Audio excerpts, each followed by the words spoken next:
I've got a fight coming up soon. There are a lot of politics involved, unfortunately, but that is the nature of elite sports. That's what happens. It's not something that I've experienced too much of, to be honest, up until the last kind of 10 months of my life.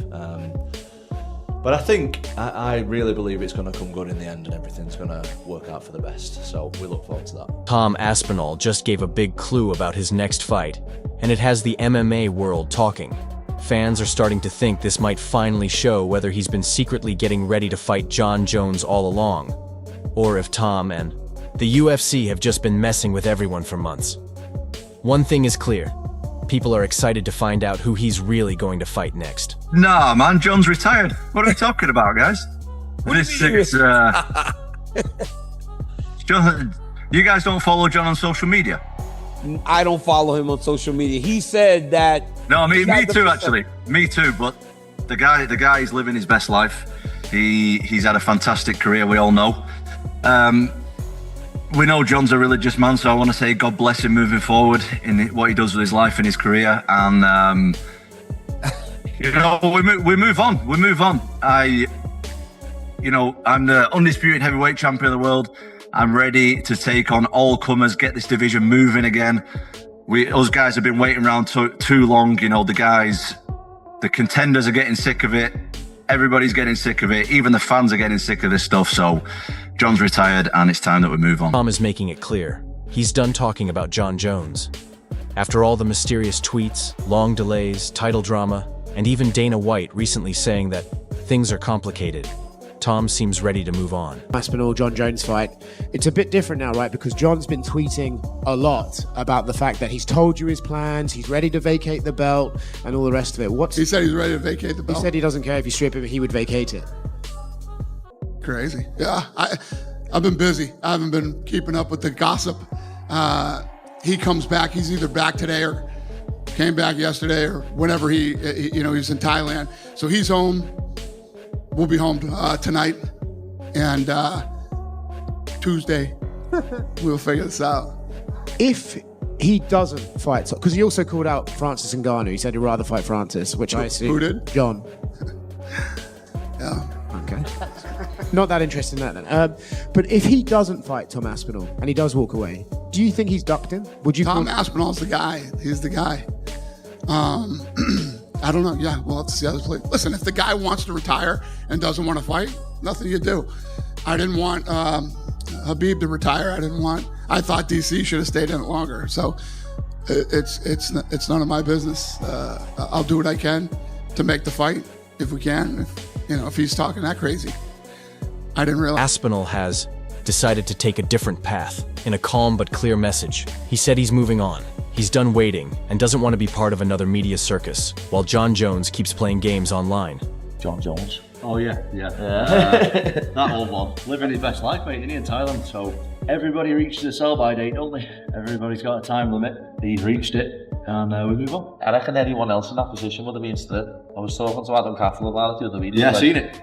He should be stripped now. It obviously was a bit annoying at the time, but it's all in the past now. We're moving forward. Everything's good. We can get fighting again, and I just want to get fighting, mate. Do you know what I mean? He's fucking sick of getting asked about that. It's it's not the best.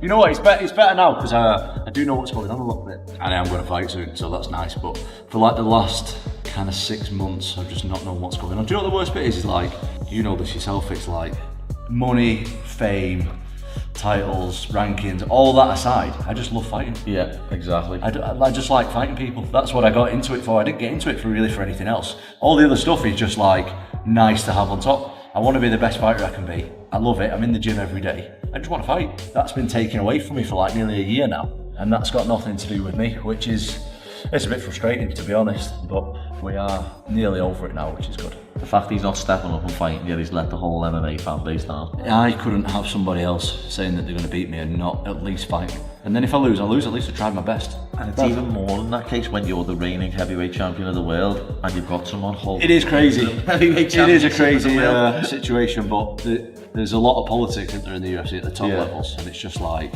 out of my hands, so there's nothing I can really do about it. There's nowhere to go for Johnny. He either has to fight me or retire now. If he does retire, everyone knows that he will have been avoiding me. I want to fight. Absolutely, I want to fight. If that's against Jon Jones or not, I'm just waiting on a date, man. Dana White's come out this week and said that Jon Jones is happy to do it. I've been in the rooms with the UFC, and they've told me it's happening. I'm not chasing Jon Jones. The reason I want to fight Jon Jones is because he's got the belt. He's #1 heavyweight walking around the planet Earth. But we need to find out who the guy is. If it's not Jon Jones, get out of the way. I'll fight someone else. Happy days. This is the only sport in the world you can have somebody hold your career back. I've been almost a year inactive with no prospects of anything.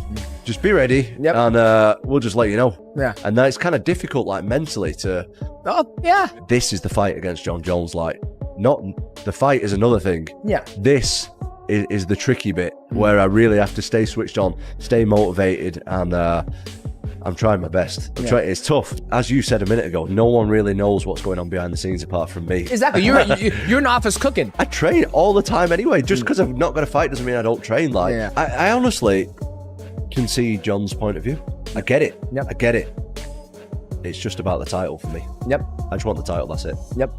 There's nothing else really matters. So you're like, let me do my thing. Let me fight. I just want to fight. And I think that's the respectful way to go about it. It's like, you don't care if it's Jon, and it's no disrespect to Jon, it's no disrespect to anybody out there. You're just trying to fight. I just want to fight. Honestly, a lot of fans respect Tom for that. Jon Jones has been making little comments again, joking about giving up his title, teasing a fight with Francis, and saying the interim belt doesn't matter. But Tom isn't reacting this time.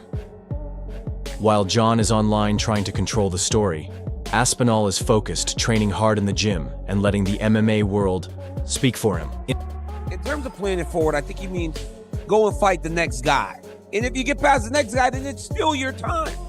But if you don't get past the next guy, as with every other thing in sports, there's always a moment where the new breed kind of comes in and they surpass the old breed. Jon Jones knows that better than anybody. He has surpassed the new breed and the old breed multiple times over the course of his career and his run as world champion. He's one of the greatest champions of all time. He's beaten everybody. He went through the old guard, meaning he went through Vitor, he went through Shogun, he went through Rampage. He literally put all those guys in the rearview mirror, and then he moved on, and he hit Rashad, and then he hit Gustafsson, who was a new guy. Then he hit me, who was a new guy. Then he hit Anthony Schmidt, who's a new guy, and Thiago Santos, and Dominic Reyes. He hit them all. He put everybody back. Then he goes to heavyweight, beat Ciryl. Then he went and put the old guard back with Stipe. He's beaten all of them. He's been constantly pushing back that next wave of challenger.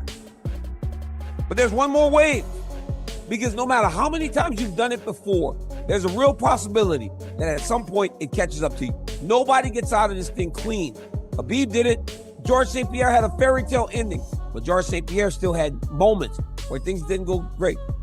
George St. Pierre lost to Matt Serra. That sounds crazy, but it's hard to get through this thing clean. Jones has gotten through this thing clean longer than most people could ever imagine getting through this thing clean. But at the end of the day, there's another young up-and-coming guy that Tom deserves an opportunity. People are starting to look ahead at what's next for Tom Aspinall, with or without Jon Jones. The name Ciryl Gane has come up again, especially since Tom said he's not really interested in just defending the interim title. But he is open to a real matchup if it helps move the heavyweight division forward. UFC is about one guy being the champion of each division. I defended the interim once already. It's almost unheard of, that. It's unprecedented. I thought it was silly the first time, to be honest. The reason that I did it, the first time I fought Curtis Blades, it went down as a loss. I got injured. Worst moment of my career, one of the worst moments of my life. I wanted to redeem myself and get the legit victory against Curtis Blades because it was unfinished business. Like, that was hurting my ego, and I wanted to prove that I was better than Blades, which I did in the rematch, and I defended the interim. Something else, that particular fight was in Manchester, in my hometown. I wanted to fight in my hometown. I don't know if I'm ever going to be able to do that again in front of a sold-out, brand new Co-op Live arena in Manchester, England. I don't know if I'm ever going to have the opportunity to do that again. So for them two reasons, that's why I defended the interim. I'm not doing it again. Like, I've cleared out the rest of the division, undisputed, and that's it. I deserve a shot being known as the best heavyweight walking around on planet Earth. It doesn't matter on the opponent, undisputed. At the same time, Tom isn't rushing into anything, especially not against someone like Ciryl Gane, who has a history of being picky about opponents. Then there's the wild card, Francis Ngannou. Tom recently said he's willing to fight anyone, and even said he'd be open to facing Francis if that's what it takes to prove he's the best heavyweight in the world. Aspinall's the guy. He's the guy. Dana White says I'm his man. We love that. We love that on the channel. And what about Francis Ngannou? You having him? You want some? The day that I start ducking out of fights and turning opponents down and stuff like that is the day that I'm going to retire.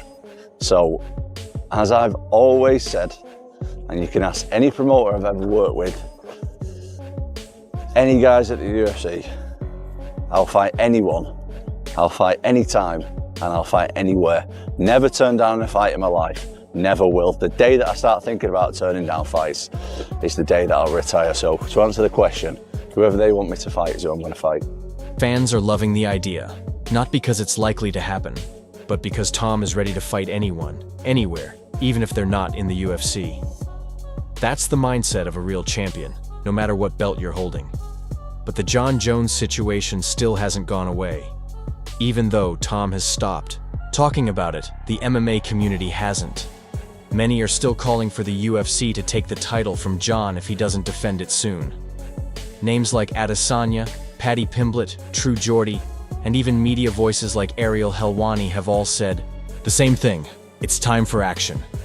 Gane idea. He was the one who delayed and delayed and delayed till Francis was out the fucking door. He could have fought Francis a long time ago. If he'd just taken the chance of going up the heavyweight earlier, we could have had him versus a prime Cain Velasquez. Cain Velasquez was 240. Jon Jones is 260, 265. And you're telling me Cain Velasquez was too big for him? What a load of shit. Stipe Miocic could have fought him in his prime, another one who was no bigger than Jon Jones. So when he's giving it the big and being like, oh, well, people always think someone's going to come and dethrone me. And yeah, I get the narrative. That was the way at light heavyweight. There was always that next guy coming up. But you ain't never fought an animal like Tom Aspinall, who is as quick on his feet, who has the speed that he does at 260 pounds, who has the heavy hands that he does. You have never been in there with a beast like that. It's just not happened. I'm not saying that means Aspinall wins, but for people to do the Tyson Fury thing of going, oh, well, he's always won, so therefore he always will win. But Tom isn't waiting anymore. He's focused on what's next.